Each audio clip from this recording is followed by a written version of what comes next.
Hey guys, this is Juan for JuanSource.com, and this is going to be the final part in the two-part series on DE Tuscan commentaries. This is going to be 3D versus Chicago Chimera, and the main points that I really want to hit on during this commentary is really adjusting to how passive teams play and really trying to exploit that, as well as really making snap decisions on the fly as mainly as a strat caller, but also as a player, is adjusting to how the round plays out, where you get picks, how where they're playing and whatnot. Really making snap decisions, quick decisions on the fly that can really change the momentum of the round. So I'm gonna go ahead and get started here. I like to play on top of this quad box in middle. And I think it gives you a good spotting opportunity. They can run out and you can see their legs and they can't really see you at all. So what I do is I just spot this headshot level looking towards the right side, because if they run from the left side I can see their legs first. And this is a very important thing right here. They smoke that middle, okay? And that's a one-way smoke that's going to help them out a lot. So what I do immediately is I smoke into their smoke. So it's a double smoke, so it's completely blocking it off. So now it's my advantage. If it was a single smoke, they'd be able to just sit in that smoke. They could completely see me. And I wouldn't be able to see them, and it would be a big disadvantage situation. So I smoke into it. Now I feel pretty safe spotting into here, because if they run up, I'm going to be able to see them first. So I spot into it. I got a kill, and the amount of nades that they threw, and they didn't follow up on the nades, made me feel like that it was a fake, and they were probably just putting pressure there to take attention off Kitty, and that's kind of what they did. They sat two back in middle. They didn't really hit into the site, so I was less worried about them. So I rotated towards the Kitty there to help my teammates there, and we were able to get the advantage, or at least tie it up. And Sal was playing in the sewer the whole round. This is going to be a theme that you'll see throughout this commentary, is us paying a lot of attention to the sewer. What he did there was he played in the sewer, made sure nobody came through there. In fact, they all came up through Kitty. The guys in the middle died, I believe. And then Sal just waited there for Mikey and Nick to come from middle, and they all just took it together, and they were able to get the trade kills going into the site. Okay, so on our last demo, we were very aggressive, and we're going to continue that trend. Kind of test their setups early round, see if they can handle our aggressives, because again, that's something that you definitely want to do. So we try to kind of form mid push here. Again, the form mid push allows us to spot into SA1 and SA2. I sit back and cover. Once we get spotted, we drop off and we go into our normal positioning. You'll notice here that Nick is our opping at Banana, and he's always very active. As an opper holding a spot, you never want to be completely static and just sitting there, because I think you get very easy to predict and very easy to get picked. So he stays very active because he wants to keep the peeker advantage, and I think Paradox has talked about this in his commentaries before. What I mean by peeker advantage is basically if you're the one aggressing and you're the one peeking out, you're going to have the reaction time advantage because you're the one ready to shoot. Basically, the other guy's still waiting to find you pretty much. If you're the one always peeking and always checking spots first, you're obviously gonna have the reaction time advantage, so it's gonna be an easier shot for you. So yeah, Nick got the kills of Banana, made it a lot easier for us. I think, yeah, took it down pretty easily with 4 guys left.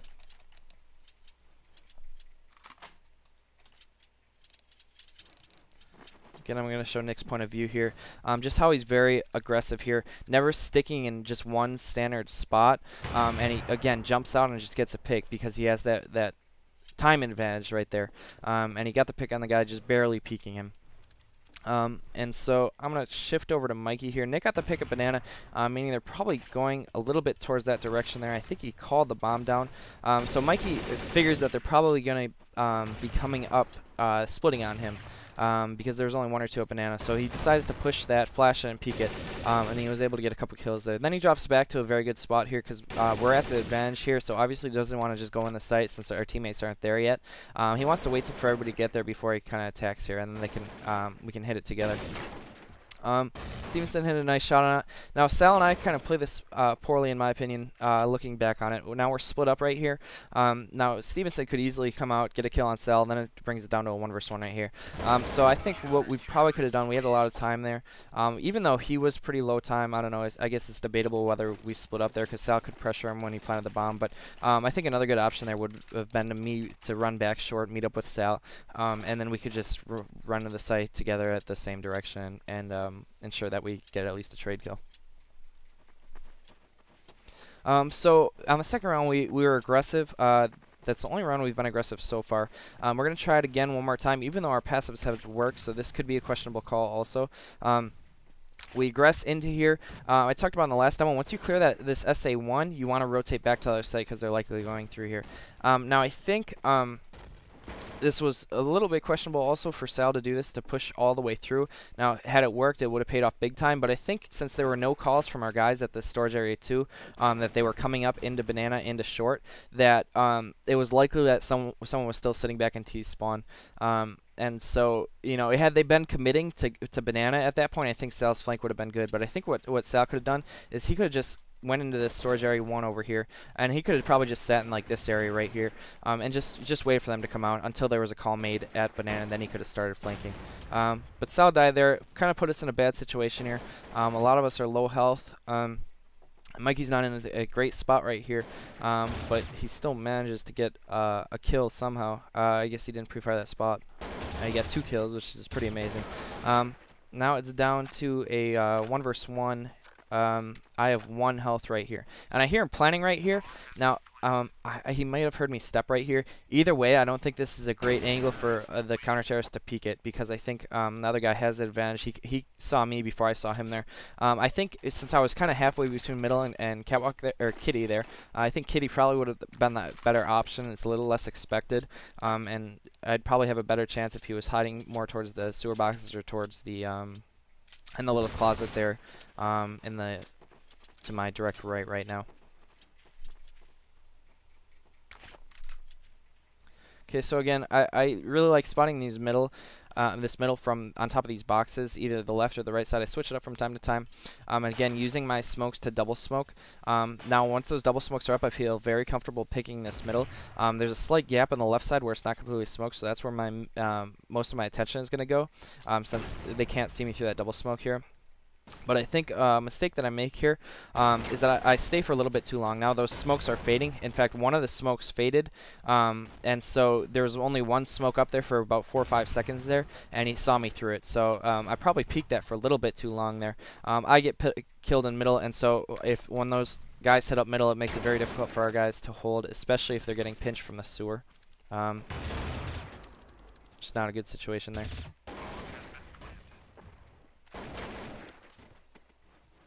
They can like trying to retake here, it's just kind of difficult when they have position 3 versus 1.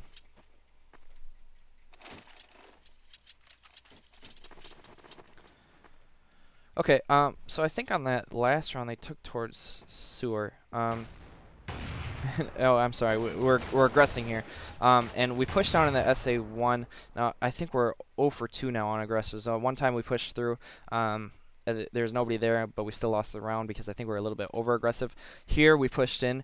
They sat way back on us, and I didn't get to show you guys that, but what they did here is they sat an AWP right here, and they just posted up on here, and then they would just have guys behind these walls right here trying to block flashes. I think because they knew how aggressive we were in our other match, they had a setup prepared, so if they went into storage area 1, that they would wait for the aggressives for the first couple of seconds. Now, that is our advantage a little bit since they are wasting a little bit of time, but they did handle it very well in that situation. And if you're a team, I think holding SA1, if you need to do it, if you're getting killed by aggressives, I think holding 1 back with an AWP and then having 2 guys just blocking flashes would work pretty well. But I think even then, it's still kind of difficult. I think it's almost a toss-up because I think the guys coming from connector and Kitty have good angles, they good flash spots, and even if they are posted up, they can get them a lot of the times.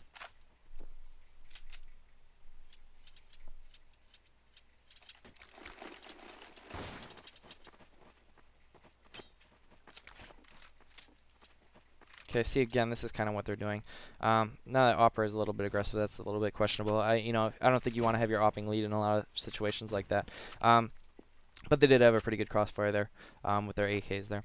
So I think what happened on the previous round was, again, we died from sewer. So what we want to do is dedicate a guy to there, aggress on our other spots so they can't pinch us as easily, and just focus on isolating areas here. And that's what we're doing here. We're just kind of flashing, checking spots.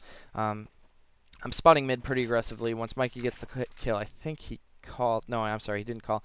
They were on Kitty before, and then I think they dropped back here. Now, this is kind of not a great spot to play, and I don't like playing this a lot. It's kind of a last resort for me. Playing in that little spot, you'll see in a later round why I don't like playing that. But anyhow, they come up kitty right here. Just my teammate comes out of sewers. We know the last two are there. In fact, it's only down to one now, and he's obviously just going to save.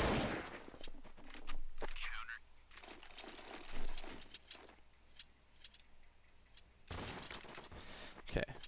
Now Nick has a rifle here, and he's just gonna spot it right away. And he spots a rush here. Now he must have been blind. I don't know what he was thinking in this situation, but he pulls out his nades. And he just gets caught in a bad spot. Obviously, they were gonna rush once he saw that guy. And I think there's one or two behind him that he spotted too. And he just got caught in a bad situation. I think he was trying to be a little bit too tricky with his nades there, and just should have flashed once and then re-peeked out. Likely the first guy would have been blind. He could have got at least a trade kill.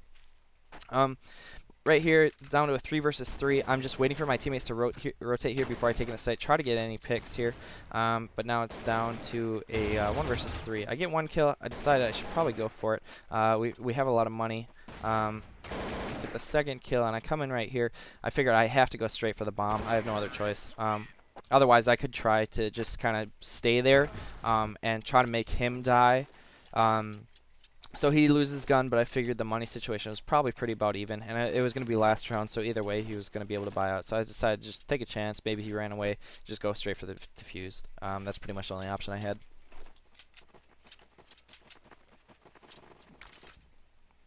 Okay, again, this is one spot I don't really like playing all that much, but it's kind of I think they were really adapting to other spots I was playing, so I decided to just spot it.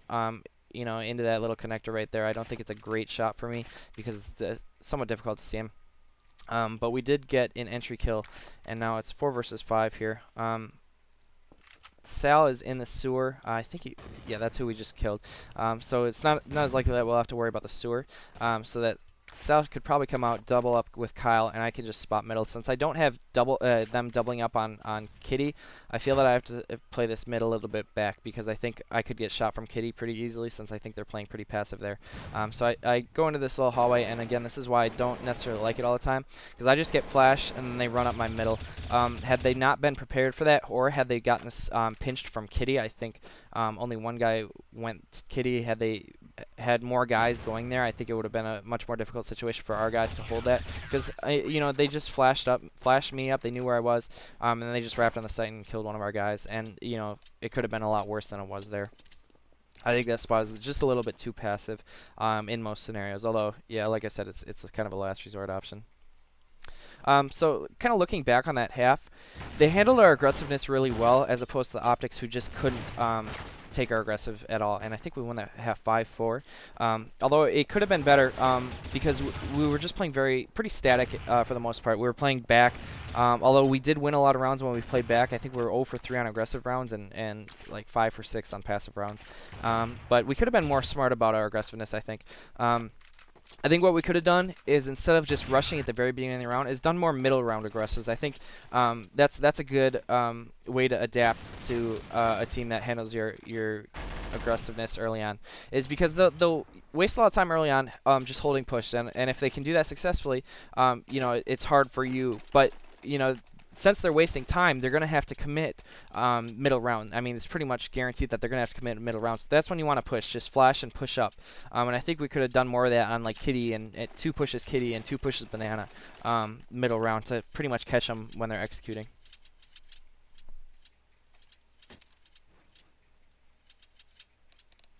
Okay, so in this first round, we're going to take like a 4 towards B strat, and you'll notice that we flash and we get up, we spot middle right away, and then we drop into pretty much we're going to go 2 towards Banana and 2 towards short.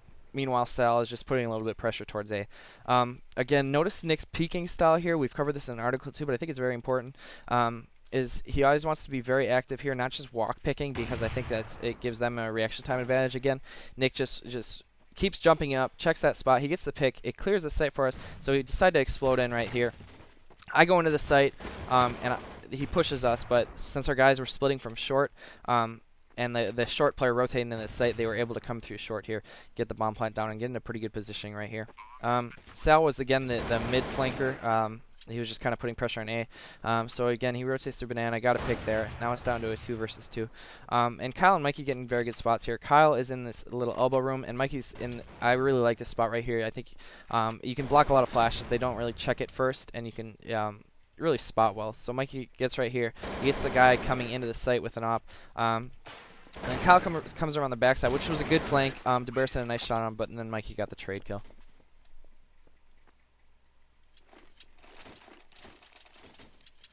Okay, so I'm going to show Sal's point of view. We're, again, going to run the same strat, pretty much 4 towards B. What Sal does is he just sits way back here, because if he goes up there, I mean, he's just way too vulnerable to just get pushed and flashed. So he sits back. He's not the one really committing to the site, so it's okay that he wastes some time because we're still active at the other site. So once he holds the initial rush, he flashes up. Now his whole goal here is just to stay alive and make his presence known, so they don't necessarily over-rotate to their site. I mean, this is different than a fake, because I think you know, a fake, if he makes it very obvious that it's a fake, they're just gonna, you know, realize that and go to the other site. So he just wants to sit here, stay alive, not commit to the site, and just kind of make his presence known, and then catch rotates when they come. So he did that. We were able to get into the A site right here. I plant while Nick's covering me here. Now it's down to I believe a 2 versus 3 here, and I'm gonna show my point of view. Now I decide I want to be aggressive. We're at a disadvantage, so I peek out, and then I go into this spot right here. Now I think this is another pretty good post plant spot, I mean, because I was in a tough situation right here. So I go right here. I think it's a 50-50 chance that he doesn't check my spot right away, and you know, if a guy comes from my elbow, I think I'll get that shot too. So the guy didn't check my spot. I got that kill, and then I can get out of the site, waste some more time here. I run up, make my noise, and then hesitate just a second because I know I got a little bit more time before the defuse is up, and then I peek, and we were able to get the round.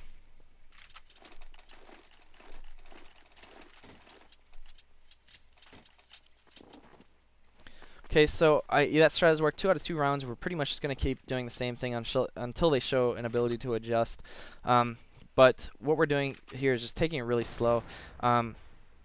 We're just going to take this. I think this is a very important thing when you're taking short, is that I think this is a spot that's very vulnerable to counter flashes, so I don't think there's any reason for you to run up flashing here, because I think they can block flashes easily and you can't. So you're just going to flash, they're going to flash back, you're going to be blind and they're not going to be. So I think in this case, when you're taking up short, a lot of times you just want to take it, not make your presence known, just walk up until you're spotted, then explode. And Mikey and Kyle, they work up while Nick and I are working at banana, and then just when we get contact, we're going to explode here. So Mikey spots a guy, smokes that area off, and then he flashes for the rotate because he just got spotted, and there was a guy in there that just actually got blind, and it's going to delay their rotate, and Mikey gets into a good position right here. And his whole goal is just to catch rotates, and you know, because we're already in the site, we don't need any more help taking the site, so he's just catching rotates, getting in, you know, just weird spots to catch them rotating, and he's able to take one down, 2 down, and he did a really good job that round of just you know, walking up until when he gets spotted, he explodes, and then he fills in his role by just catching rotates there while the rest of the team takes the site.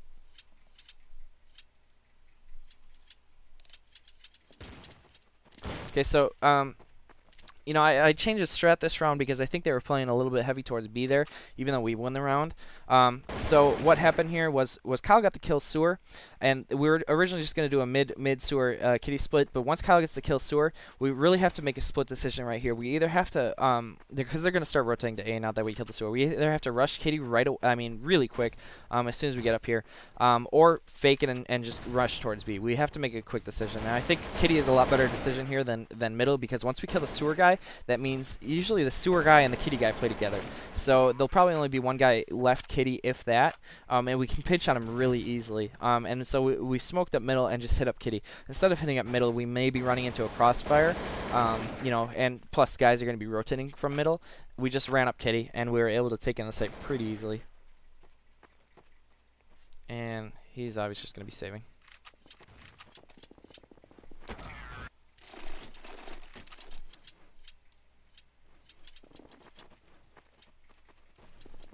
Okay, so we're anticipating they may be eco on one of these rounds pretty quick. But again, we're just kind of slowly trying to spot. I think we're taking our 4 towards B. Since it may be an eco, we're trying to just stick together here. Once we get a pick at banana, I think he had a gun. I'm not quite sure, but we go up here. We got to go up together here. I have the bomb. I'm going a little bit solo here, and I think we're playing a little too individual, and that's our problem right there. And they were stacked towards B. Or I'm sorry, they weren't stacked, but they were pushed. And so now it's down to a 3 versus 4. And since there were 2 towards B, we decided to just hit it quick towards mid, try to hopefully get a trade up there, and maybe wrap on the site with Sal coming up kitty. But he was in a pretty good position. He was in that little cutout by the stairs there, and he got a pick on me.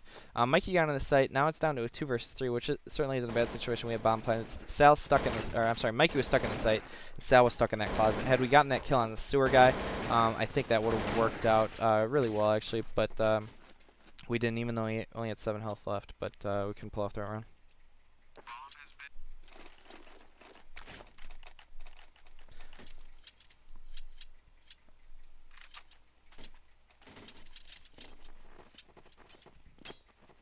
Okay, so they've been really passive for the most part. So I think on one of these rounds we're gonna take a rush, but we're just gonna keep spotting this. See how they're playing. They double push. They double push short there. So me and Nick, I think we decide that we need to probably go up banana really quickly. When I get this kill, I think B is a little bit more opened up. I think another option would have been to hit middle, because I think they were probably rotating towards B once we get that pick there. But I was lucky enough to get the kill in the site there and clear out the site, and we were able to take down the run. Okay, so for the most part, I think they've been playing pretty passive in B, and the times they haven't been passive, they've gotten picked easily. So I think this is a perfect time for a rush now. So we're just going to take a 4-man rush here. Sal just catch flanks and put a little bit of pressure on A. But instead of going short, we just 4 rush banana, because when they have been aggressive, they've been aggressive short. They've been very passive in B. So we get it in the site, we get the easy kill on the guy in B, and then we take in the site, and we have bomb planted position and a man advantage. So I mean, this should be a pretty good round for us. At this point, now we're up 5-1. This would definitely be a time that you want to chase kills if they don't go for it, because obviously they're going to be very low money. We're very high money, so chasing kills would be a good option. We were able to take them all down.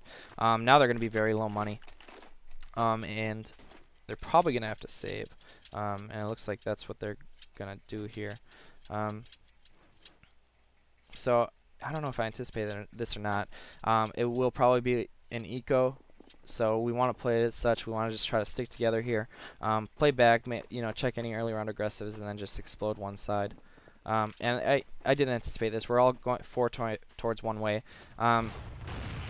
He gets a nice flash off on us, and Mikey and I are completely blind here while Nick's getting shot. So we just rush up, double nade here. He gets another nice. We get 2 nice deagle shots on us. They had a pretty good setup, although I think we played that a little bit poorly, or we just didn't hit our shots. But we were able to get the kills there in middle, so now it's down to a 2 versus 2. Sal and Nick are both very low health. I think a lot of times in this situation, I think you just want to rely on Nick to just walk up and get a pick.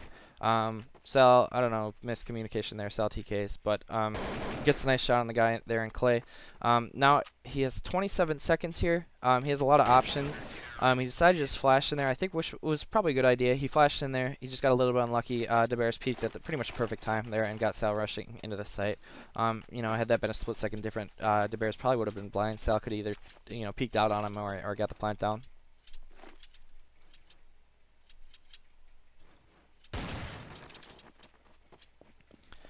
So that was an eco, and I think we killed 4 of them, so they're still going to be pretty low money in most cases in this situation. But we've been taking mostly towards B. Kyle gets killed in middle here. I'm sorry, in the sewer. So I think we have to make a decision pretty quick. We lost our sewer option. Pinching A might be kind of difficult since they'll probably rotate out of sewer now and just double up on kitty. I don't think we have enough time to go back sewer. I think B was our best option there. But they just peeked out on us. I was waiting there on the short guy to peek for quite some time, and then when I turned away to go up banana, he peeked on us, so it was just a little bit unlucky there, but I think that was still a pretty good option to go B. because I think a lot of our other options were closed. And when you die in sewer, again, that's why I kind of stressed in the last commentary why sewer is so important, because when you die there as a terrorist, I think you lose a lot of your options. But when you get the kill there, I think it opens up a lot of options. You know, it makes it much easier to take kitty, and it makes it much easier to fake too, because I think you're gonna get a rotation. You could probably, if you don't get spotted on banana, you can probably take into the site relatively easily. But yeah, that's gonna be the match. I think the final score was either, I think it was 11-7 or 12-6. But yeah, that's gonna be it. I hope you guys enjoy the commentary and look forward to doing the next one.